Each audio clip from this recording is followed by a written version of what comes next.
Hello everyone, David here. In this episode, I'm going to be working on this work of art, and I'm going to be sharing with you the process that I use for creating an editorial illustration. So stay tuned.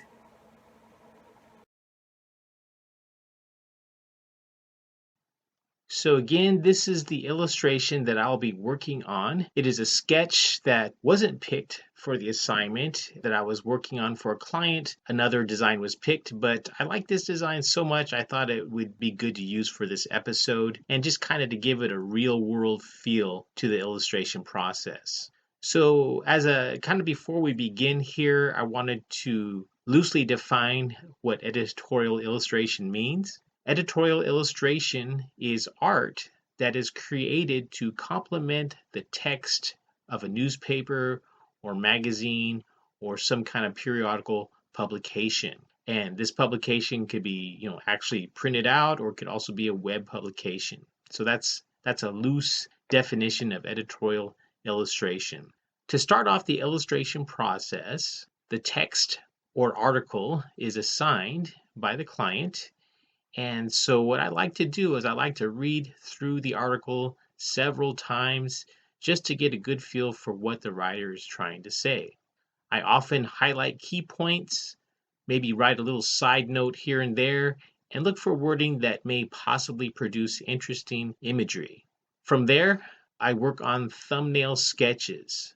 So through thumbnail sketches, I develop conceptual ideas and work on possible compositions for the illustration. Depending on my deadline, I'll draw anywhere from 20 to 50 to even 100 or more thumbnail sketches, coming up with different ideas or different variations of ideas. At this stage, I'm not too concerned with the particulars of the details. I just want to brainstorm as many ideas as possible without any judgment. These sketches are just for me to work out the ideas, and they're not shown to the client. Once I've settled on a few ideas from the thumbnail sketches, I start to develop my rough sketches.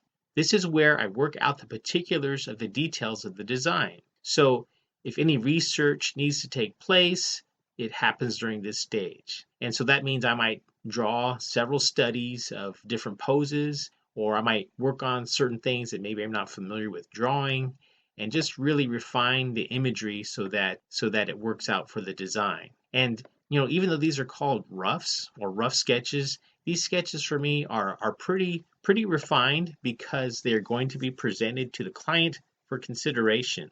Therefore, the client needs to have a clear idea of how the final illustration is going to look when it's ready to go to the printer. Communication is very important at this stage of the process. So sloppy work is not very helpful to show where the ideas are going for the design. I have an unwritten, no surprises policy when it comes to working with clients. I want them to be comfortable with what the final art is going to look like. The next stage is the final illustration stage. So after the roughs have been submitted and the client chooses the design or designs for the article, and sometimes changes are requested before we move on from the rough stage. But once everything has been decided upon, I'll start the final illustration. Since I draw all my roughs to scale, it makes it easier to transfer the design to my art paper. I like using a light box to transfer my designs because, unlike other methods, it's quick and easy and just a neater way for making the transfer. From there, I develop the image just like a traditional watercolor painting, usually starting with the lighter colors and then getting darker with the values as I go on. I usually work the painting to the point where it's almost to the final painting stages, but instead of painting them, I'll then move on to India ink. So for the finishing stages, I like to use India ink with a crow quill pen and sometimes a fine round brush. This gives my illustrations a nice graphic punch, while at the same time it also allows for subtlety where I need them. I like combining these two mediums because I really like both painting and drawing, and so this allows me to enjoy the best of both worlds. Although this is a similar approach that other illustrators use, those illustrators that use watercolor and ink, it's slightly different in that I don't usually draw with ink first and then color inside the lines. I almost always start with watercolor first and then finish it with ink. For me, I feel that this gives a stronger sense of form in my designs, which is very important to me. It's my hope that this approach allows me to stand out from the rest, even if it's just a little bit.